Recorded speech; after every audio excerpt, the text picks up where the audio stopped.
Hey everyone, it's Alison Heikkila. Thank you so much for joining me. Today we are going to play with the Layered Wildflowers die set from Lisa Horton and Spellbinders. I've die cut my pieces out of white and I've got some paintbrushes here to kind of allude to what we're going to be doing. But I wanted to show you what each of the pieces were for the die set. So this is our foliage. These are our stems. This is other foliage. We're not using that today. These are our poppies. I die cut all four of these dies twice, so you could see them here. Then we have this. This would make a thistle, and then this is to make a daisy. We're not using the thistle or the daisy today, or this set of leaves. We're just using these pieces here, and then we'll come up with a background later. But first, what we're going to do is use some inks to watercolor. Let's start playing. We have Catherine Pooler inks in Samba and Coral Cabana, and then I have black Soot Distress ink, and we are going to watercolor with these inks.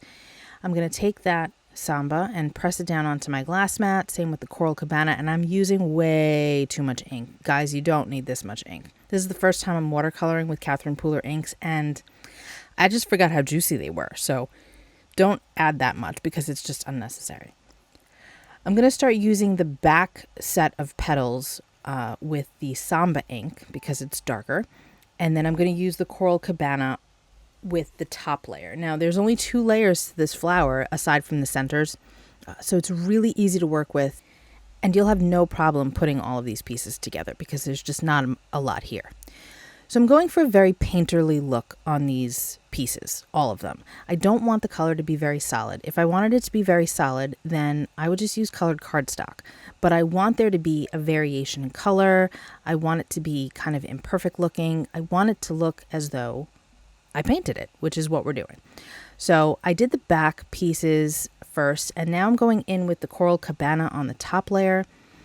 Add a little too much water right there, so I'm just going to deepen that up. And you can build up these layers. If you don't want them to be quite so dark, you can start off with more water and less ink and then build that color up. But I wanted to do this kind of quickly and not spend too much time. I wanted you to see how easy it was to do this. I'm using my Princeton Snap brushes to color all of these pieces, and these are my favorite brushes ever. I'll have them and everything else linked in the description box below. Those are all going to be affiliate links, which just means if you click on those links and decide to do some shopping yourself, I'll get a small commission.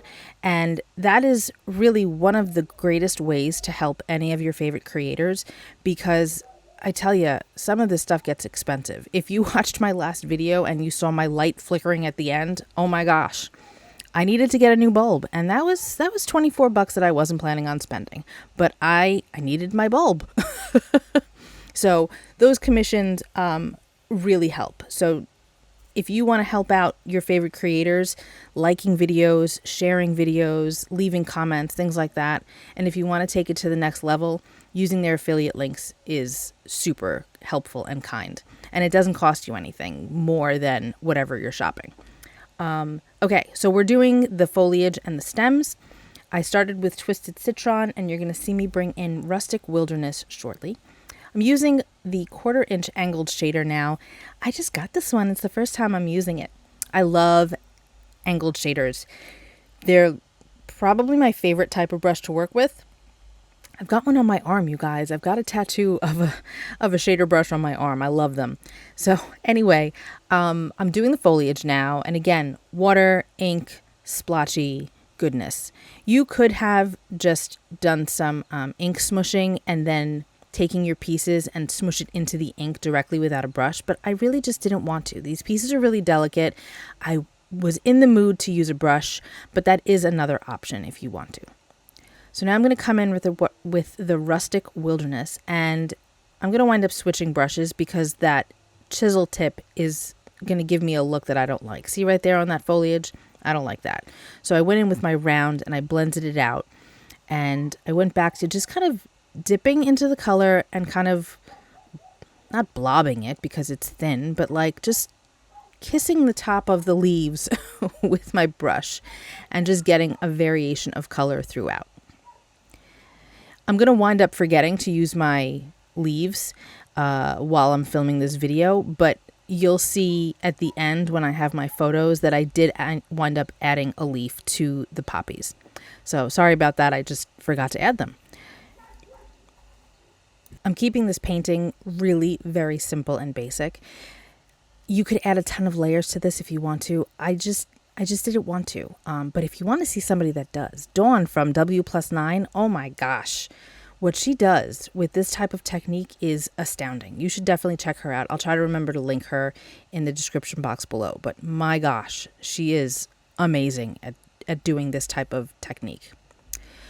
To add some more faux texture and interest, I grabbed a dry fan brush, added a little bit of clean water, and splattered all over my pieces. You're going to see in a second, once I take a paper towel to the petals, how amazing it's going to look. It's just going to add so much interest to it. Look at that. Oh, so cool. And with really no major effort. This is what I like to call low impact crafting.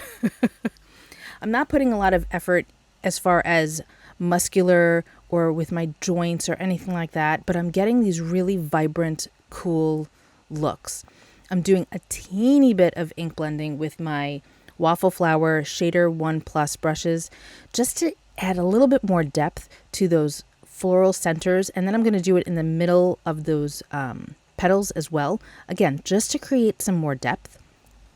But it's really not going to take a lot of effort. This isn't something that is painful to me with my Ehlers-Danlos syndrome or arthritis or anything like that. It's just quick additional color. But doing watercolor painting like this is super easy because the ink just flows. It just goes. And if you find brushes that are comfortable for you, you can get some incredible effects without hurting yourself. I mean, I know that ink blending can really mess up my shoulder. And that's probably the case with a lot of you. So doing something like this is just a great way to get, again, beautiful effects without any injury.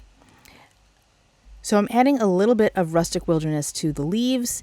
And like I said, I'm not using all of these leaves and all of the stems today, but I like to cut them out and have some extras. And then I just put them in with my storage for the dies. And I just keep them there for use at a later date. So now you're going to see how easy it is to put these pieces together, just laying one on top of the other. Flower itself is done. And now we just have to add the centers, which doesn't take a whole lot of time either.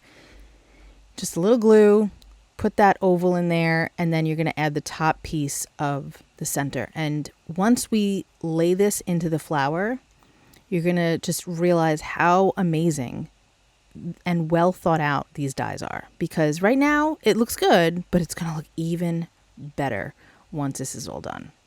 It's just a beautiful set. This collection is really lovely. And I'm looking forward to working with the other bits that I have from it. I have the layered gladiolas, so I'll be working with those soon. Look at how pretty that is. Isn't that so nice? Oh, I love it. I've got the Floral Smooth Cardstock from scrapbook.com, and I am going to just cut this down to 4 1/4 by 5 1/2. Spoiler alert, we are not going to have a white border today on our card. Shocker, I know. And now I'm going to take that Samba ink again, and I'm going to do some ink blending around the edge just to deepen that color. The color is beautiful on its own, and you don't have to do this. I just went on and on about low impact crafting, and now I'm ink blending, but this smooth cardstock really is smooth, and it takes the ink so well. And again, the ink is super juicy. So you can do this or you can omit it. It's totally up to you. I just wanted to deepen that color a little bit more. And now I'm going to show you how easy it is to just clean this off. And this is a deep red, guys, and it just comes off beautifully. That's just water, microfiber cloth, and my glass mat is totally clean. Now I have the Scallop and Stitched Edge ovals. This is part of the Wildflower collection from Lisa Horton and Spellbinders. And I'm just kind of playing. This is where I needed to think a little bit. Which dies did I want to use? How many layers did I want? Did I want to use that piece of vellum that I had? I just wasn't sure. In the end, I wound up cutting a piece of vellum with the Scallop die. That's the largest in the set. And now I'm just placing my flowers around just to kind of see where I want them.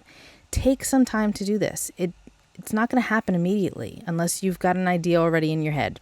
But I didn't. So now I grabbed that second piece of vellum again, and I'm just deciding, do I want those two? Do I want them both to be vellum? And in the end, I wound up cutting that piece out of gray cardstock, and I'm really happy I did that. I think it came out really nice with the rest of the card. I'm gluing that to the vellum, and then I'm going to add some more glue. I'm using Barely Arts glue, only where the gray cardstock is. If you put it where just the vellum is, then you're going to wind up seeing that glue, and you don't want that. It's just going to make it look messy.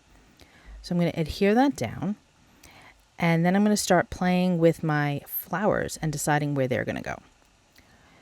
And I had a basic idea, from what I had done before. I also die cut the bow. That bow is from this same Scallop and Stitch Edge oval dies. I just cut it out of black, and that was super quick to work with. I grabbed some Brilliance ink from Imagine. This is the Reinker, and I really wanted some splatter. So I put a couple of drops on an acrylic block, grabbed some water, and started flicking with one of my round brushes. And it just added a little something extra that the card really needed. It was too plain. It needed something else. The splatters were perfect. So now I'm adhering my flowers down with my bow, and I grabbed a sentiment from the Bestie Alphabet Beads and Sentiments set from Spellbinders. It's from the Beads of Friendship collection. And it says, "You're really going to be someone." And I thought that this would make a great graduation card without it being too graduation. No cap, no gown, none of that. I just thought it would be a nice, encouraging card for somebody that's, about to start the next chapter of their life in a really, really nice way. So that's the card for today, you guys. I hope you like it. In a second, you're going to see the photo where I added that the leaf. There it is. And it just added a little something more. So that's it for me. Thank you so much for hanging out. I appreciate you being here with me, and I will see you next time. Be well, stay safe. Peace out.